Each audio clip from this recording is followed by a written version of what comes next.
कैसे जीव का कल्याण हो। तो पहले सावधानी वर्णन करते हैं कि केवल मेरे से ही तुम्हारा काम बनेगा।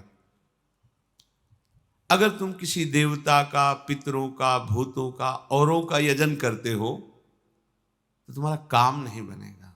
काम बनने का मतलब है जीवन मुक्त हो जाना, दुखों से छूट जाना। प्रभु कह रहे हैं कि यान्ति देव व्रता देवान पितृन यान्ति पितव्रता भूतानि यान्ति भूतेज्या यान्ति मद्या जिनोपि माम। ये जो देवताओं का पूजन करते हैं और ठीक विधान से पूरे जीवन पूजन करते रहते हैं, तो जब इनका शरीर छूट ठीक विधान से, शास्त्रीय पद्धति से, तब ये देवलोक को प्राप्त होते हैं, देवता बनते हैं जाकर। और ये बने हुए देवता स्थायी देवता नहीं है। थोड़े दिनों में उनके सुकृत नष्ट हो जाते, फिर मृत्यु लोग है, तो काम बना नहीं ना। जो पितरों की पूजा करते हैं जीवन भर पिंडदान पितर, ये वो अंत में पितृलोक को जाते हैं और वहां थोड़ा सा सुख प्राप्त करके पितरों के साथ फिर मृत्यु लोक को आते हैं। और जो भूतादि की उपासना करते हैं वो भूत बनते हैं। जो प्रेतों की उपासना करते हैं वो प्रेत बनते हैं।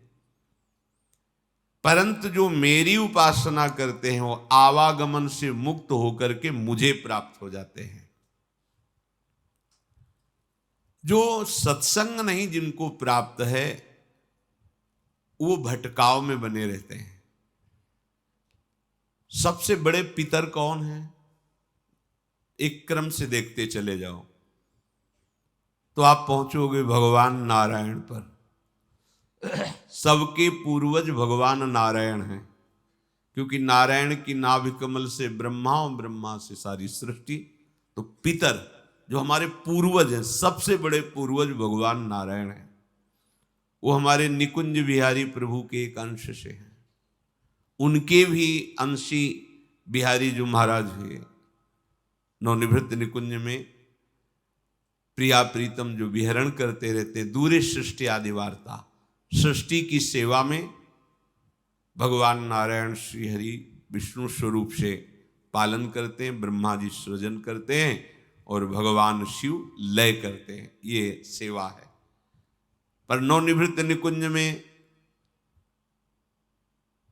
ये युगल जोड़ी सदैव रस बिलसती रहती है। सृष्टि की कोई भी वार्ता या चिंता नहीं। सृष्टि का कार्य भगवान नारायण विष्णु, भगवान ब्रह्मा जी और भगवान शिव करते हैं। तो सबसे पूर्वजों के भी पूर्वज हुए जाकर के श्री बिहारी जी महाराज, इन्हीं से सबका प्रादुर्भाव हुआ है। अगर इनके चरणों की पूजा हो गई तो सब पितरों की पूजा हो गई और सब देवों के देव महादेव कहा जाता है उनको, महादेव। सब देवताओं के भी पूज्य भगवान शंकर, और भगवान शंकर भी जिनका चरणामृत सर पे धारण किए हुए वो भगवान श्री हरि। यदि आप श्री हरि के बिहारी जी के चरणों का आश्रय ले लिए तो सारे देवताओं का पूजन हो गया। भूतों में सबसे बड़े भूत पंचभूत, इनको भूत ही नहीं कहा गया, इनको महाभूत कहा गया। लोग परेशान है, एक आध भूत बोले बाहरी चक्कर पर, अरे 5 महाभूत हैं, इनसे पिंड छुटा लो, कोई तुम्हें परेशान नहीं करेगा। ये 5 महाभूत हैं, इन पर किसी की दृष्टि नहीं है और ये हमारी दुर्गति किए जा रहे हैं जन्म जन्मांतर से। इन्हीं की आसक्ति तो है पंच महाभूत रचित शरीर की। इसको श्री भगवान ने अपने आप से अपने आप में रचा है, ध्यान रखना। इसे अपरा प्रकृति कहते हैं। पंच महाभूत मन बुद्धि अहंकार, ये अष्टधा अपरा प्रकृति है और ये स्वयं भगवान ही है। यदि भगवान की पूजा कर ली तो जितने चराचर में भूत हैं, पंच महाभूतों सबकी आराधना हो गई। राधा वल्लभ ध्याय के और ध्याइये कौन, व्यास ही देत बने नहीं बरी बरी प्रतिलोन। जैसे एक एक पकौड़ी में नमक नहीं मिलाया जाता, पूरे फेंट में मिला दिया गया, हर पकौड़ी पे पहुंच गया। ऐसे ही यदि करुणा निधान प्रभु श्री लालजू महाराज की आराधना हो रही, प्रियाजू की आराधना, सब चराचर जगत की हो रही।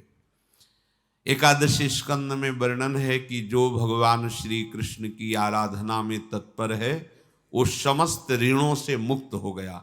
पितृ ऋण, देव ऋण, ऋषि ऋण, मातृ ऋण, सब ऋणों से मुक्त हो गया। पर जिनको सत्संग नहीं मिला वो अपनी कामना की पूर्ति के लिए ऐसी आराधना करते रहते हैं। पिंड देने मात्र से पितरों का कल्याण नहीं होता। यदि अपने पितरों का कल्याण चाहते हो तो भगवान का भजन करो।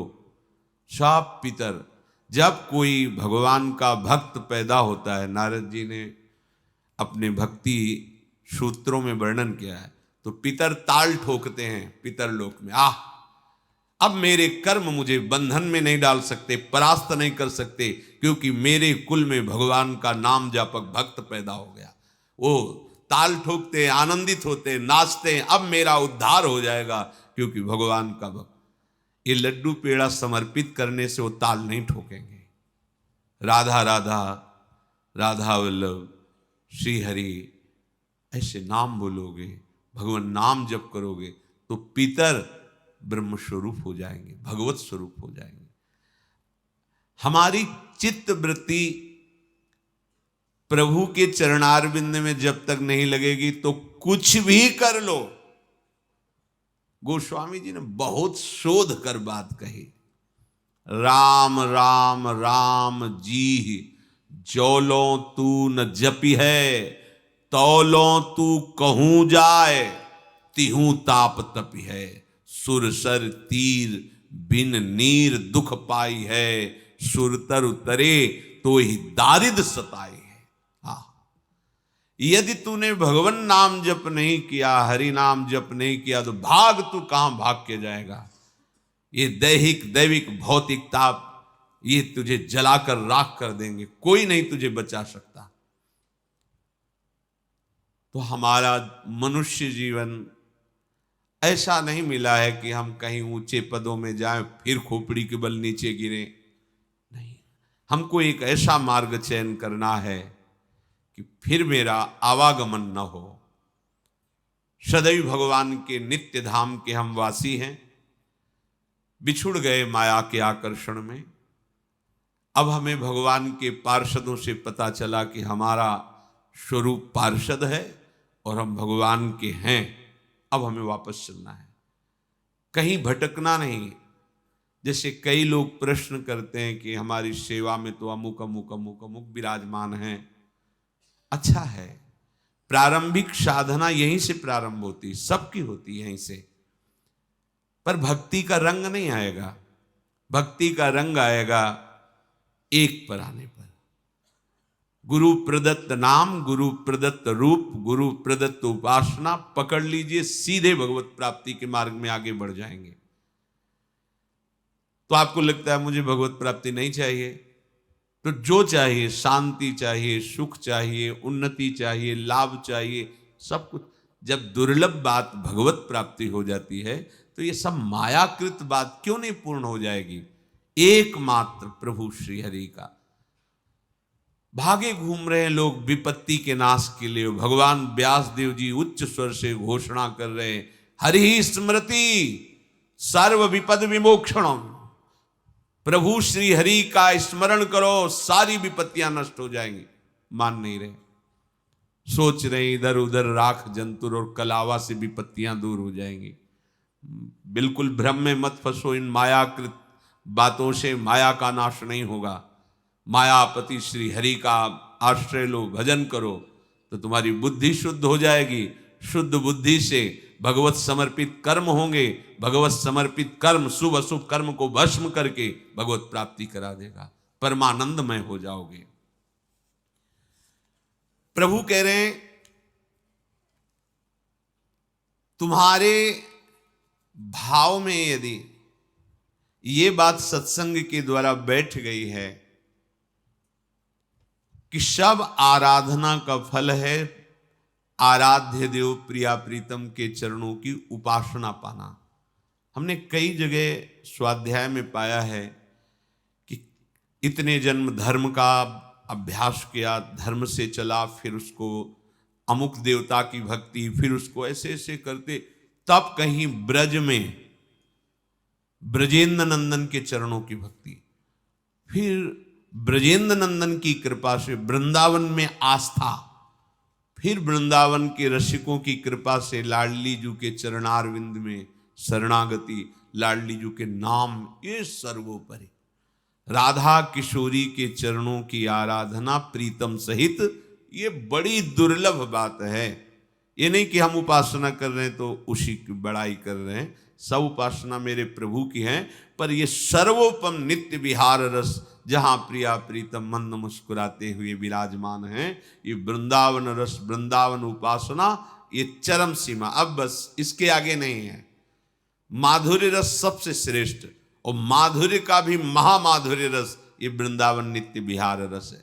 अगर इनकी सेवा बन रही है, इनकी उपासना बन रही है, अब आपको चिंता नहीं करना कि आपके पितरों का क्या होगा, आपके ऋणों का क्या होगा, शाप मुक्त हो जाओगे।